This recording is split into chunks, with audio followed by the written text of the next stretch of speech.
राज्याचे परिवहन मंत्री आणि धाराशिवचे पालकमंत्री प्रताप सरनाईक आपल्या बरोबर आहेत। ते धाराशिवच्या 2 दिवसाच्या दौऱ्यावर आहेत। आज त्यांनी सहकुटुंब तुळजाभवानीचे दर्शन घेतले। सर, तुम्ही धाराशिव मध्ये ज्यावेळी एकनाथ शिंदे यांनी मदत केली पूरग्रस्तांना, त्यावेळेस तुमचे फोटो लावण्यामुळे चर्चा झाली होती।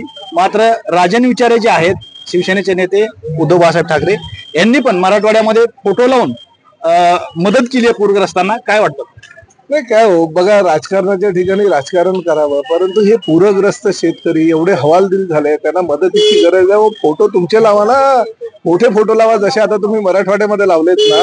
ह्या सगळ्यांचे फोटो आम्ही आमदार म्हणून काम करत असताना मोठमोठे फोटो, आमचा एक छोटासा फोटो ठेवायचा आणि यांची नावं आणि फोटो मोठमोठे टाकायचो आणि आम्ही कोल्हापूरचं पूरग्रस्त होते किंवा केरळामध्ये होते किंवा राज्यातील ज्या काही ठिकाणी अशा काही गरजा असतात, पूरग्रस्तांना मदतीची गरज असते, गोरगरीब शेतकऱ्यांना मदतीची गरज असते, कुठे भूकंप येतो किंवा काही जे काही लोकांच्या एकदम आसमानी संकट जेव्हा येतो तेव्हा सर्वप्रथम कोण धावून जातात तर तो शिवसैनिक। आणि शिवसैनिक म्हणजे कोण? एकनाथ संभाजी शिंदे नावाचा शिवसैनिक पहिले धावून जात असतात आणि त्यांच्या पाठोपाठ आम्ही त्यांच्याबरोबर काम करत असतो। त्यामुळे हा इतिहास आहे। गेल्या अनेक वर्षापासून आम्हाला जेव्हा समजायला लागलं राजकारण आणि समाजकारण आम्ही करायला लागलो, तेव्हापासून आम्ही ह्या गोष्टी करतोय। निवडणुका येतात जातात, परंतु 365 दिवस सर्वसामान्य शेतकऱ्यांसाठी, सर्वसामान्य गोरगरिबांसाठी, सर्वसामान्य कष्टकऱ्यांसाठी झटणारा जर कोणी असेल तर तो शिवसैनिक असतो।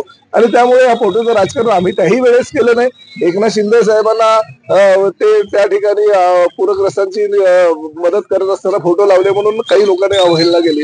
तीच लोक आता फोटो स्वतःचे लावून मिरवायला लागले, तर ही वस्तुस्थिती लोकांना आता कळते। त्यामुळे राजकारण अशा गोष्टीमध्ये तरी कोणी करू नये। सर, दुसरा महत्वाचा मुद्दा, शिंदे साहेबांनी जे योजना सुरू केल्या होत्या त्या योजना बंद पडतायत असं कार्टून काढून स्टेटस ठेवलं सुप्रिया सुळे। नाही, बघा कसं आहे, सुप्रियाताई विरोधी पक्षाच्या खासदार आहेत।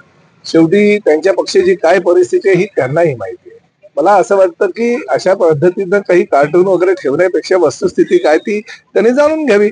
जेव्हा लाडक्या बहिणींना मदत करायची होती, लाडक्या बहिणींना निधी उपलब्ध करून द्यायचा होता, त्यावेळेस तर सुप्रिया सुळेंनी काही अशा प्रकारचं स्टेटस ठेवलं नव्हतं। आज एकनाथ शिंदे साहेब मुख्यमंत्री असताना ह्या राज्यातल्या गोरगरीब जनतेला जेवढं काही मदत करता येईल तेवढी मदत एकनाथ शिंदे साहेबांनी विविध योजनांच्या माध्यमातून केलं। आणि ती काही स्वतःच्या खिशातून आम्ही कोणी दिली नाही, राज्य शासनाचेच पैसे म्हणजे जनतेचे पैसे आहेत। ते जनतेचे पैसे योग्य मार्गातून आम्ही त्याचा विनियोग योग्य प्रकारे योग्य ठिकाणी केला। लाडक्या बहिणी ज्या गोरगरीब होतात त्याला 1500 रुपये मिळाल्यानंतर अतिशय चांगलं काम त्यांचं झालं आणि त्यांनी काही लाडक्या बहिणींनी तर रोजगार सुद्धा त्या माध्यमातून उपलब्ध करून दिला। 1500चे 4000 5000 सुद्धा काही लाडक्या बहिणींनी आता केलेले आहेत। असे आमच्याकडे उदाहरण आहेत। त्यामुळे मला असं वाटतं प्रत्येक गोष्टीमध्ये राजकारण करू नये।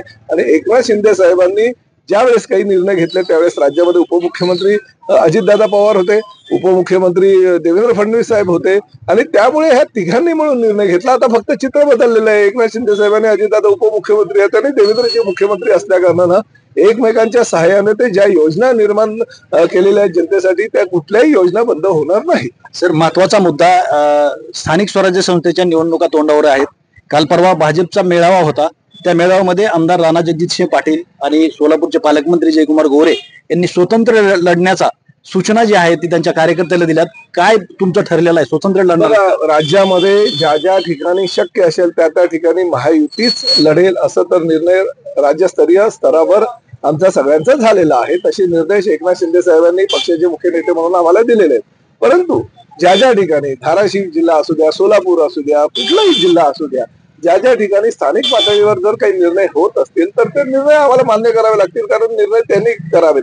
परंतु असे काही निर्णय घेत असताना विरोधकांचा त्याला फायदा होईल, उभाटाला त्याचा फायदा होईल किंवा महाविकास आघाडीचे काही लोक जर एकत्र आले तर त्याला फायदा होईल, हा विचार करूनच त्यांनी स्थानिक पातळीवरचे निर्णय घ्यावे। ते जर एकटे लढायला तयार असेल तर शिवसेना सुद्धा एकटे लढायला तयार आहे। परंतु एकटं लढून तिसऱ्याचा फायदा होण्यापेक्षा जर आपण एकत्रितपणे जर लढलो निश्चितपणे दोन्ही पक्षाचा फायदा होईल, महायुतीचा फायदा होईल। सर, शेवटचा प्रश्न, आता तुम्ही जिल्हा नियोजन समितीच्या बैठकीसाठी जात आहे, परंतु काल आमदार राणा जगजितसिंह पाटील यांनी एक फेसबुक पोस्ट केली आणि त्या पोस्टवर असं लिहिलंय की जो निधीला मान्यता दिली त्याचा वापर योग्य पद्धतीने व्हावा, काय वाटतं आपल्याला याच्याबद्दल? नाही, योग्य पद्धतीने तर वापर व्हायलाच पाहिजे. ह्या मताचा मी सुद्धा आहे. पालकमंत्री या नात्याने योग्य प्रकारे त्याचा वापर व्हायला पाहिजे. आणि राणा पाटलांनीच जी काही तक्रार केली होती त्यानुसार मुख्यमंत्र्यांनी त्याला स्थगिती दिली होती. परंतु मी स्वतः मुख्यमंत्री आणि उपमुख्यमंत्र्यांना भेटलो. मी त्यांना सांगितलं की धाराशिव जिल्ह्याची परिस्थिती या पूर परिस्थितीमुळे अजूनही वाईट झालेली आणि अशा परिस्थितीमध्ये किती दिवस निधी तुम्ही स्थगिती देणार. आणि त्यांनी ती स्थगिती उठवली. परंतु स्थगिती उठवल्यानंतर जो काही निधी आहे त्या निधीचा विनियोग या धाराशिव जिल्ह्यातील गोरगरीब जनतेसाठी 100% होईल. पालकमंत्री या नात्याने मी ही ग्वाही देतो. कुठल्या निधीची स्थगिती उठली ही क्लिअर नाहीये, लोकांना समजत नाही नेमकं नाही, आता बघा डीपीडीसीची बैठक आहे. त्या बैठकीमध्ये तुम्ही हा निधी जो 24-25 च्या निधीला स्थगिती दिली होती तीच उठलेली आहे. ओके, धन्यवाद. श्रीराम क्षीरसागर, TV9 मराठी, धाराशिव, तुळजापूर.